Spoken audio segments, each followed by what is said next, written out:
I was just studying what they call the micro hissile effect. And this is what they call how trees actually sustain existence. Trees actually communicate with themselves. They actually have a what they call wood wide relationship where they communicate with each other through their roots. And it is a natural, universal effect where now trees, they seek nutrition in the earth. They seek water. When one tree finds sufficient resources, they spread that love and they give generously without thought on the planet. Trees were established way before humans were. And God had a system and operation that when He made trees, He made them perfect. They didn't have a vehicle to distort their harmony, their collective oneness with pure love intention. They didn't have words to now cause confusion. Their baseline God dynamics, the dynamic of how trees operate, is basically the fundamental roots of love and how we're supposed to unite in the human kingdom. So when I'm realizing that my job is to find substance, give myself substance, and give substance to who need. That's our commission. For if you know God's people, you know them by their fruit.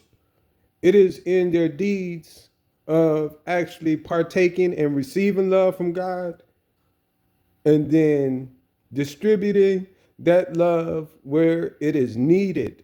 And like I say, there's no discriminatory markers because all people have needs and we're all in need of something. So this is our job as duty bound citizens of Earth and caretakers of the planet. We're co creators of love. We're co creators of antidotes. We're co creators of bringing forth solutions that heal the scene. This is our job. And we're not to be hindered.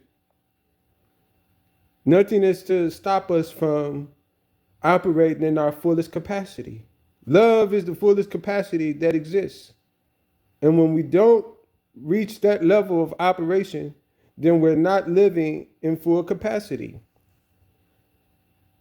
One element that stop us from living in a way that God has called, and He said it is in the tongue. The power of life or death is in the tongue. Trees don't have tongues.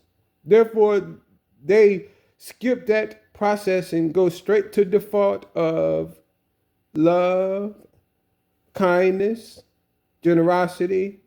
And this type of relating is heaven's key operation.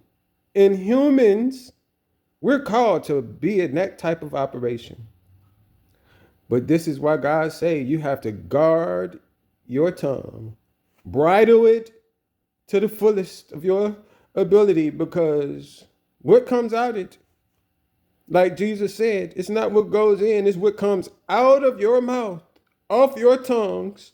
Because sometimes you thinking that you're loving, but you're actually shooting bullets.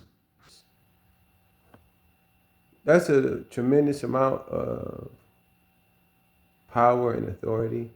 And with great power and authority comes great responsibility. So now that I have these words that can deter me from the micro-hissile effect, giving love freely, you got to be able to give that to yourself before you can give it to others. So that is a journey within itself.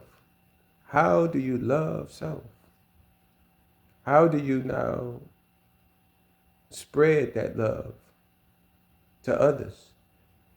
And you have to realize this, not everybody's going to receive your love. You have to recognize what soil is able to be seeded, because some soil is contaminated. And that's a hell of a state. And a lot of people live in hellish states. So what I'm realizing is that this micro-hissile effect is really a godly ordinance in which humans that love God actually operate in that fashion. It gives because it see that the need is needed. And it's not discriminatory. It don't discriminate. It's not looking to see if it's an apple tree because it's an apple tree that got the resources. It looked to say, oh, them bushes over there, they need some love. I'll sustain it. I got enough. My roots are reaching to places where yours can't reach. So don't worry about it. I got you, little buddy. And it don't want anything from it. Not at all. And this is now how we as humans should be existing in this kind of like love just pours out. It's an overflow. We supposed to be overflowing love.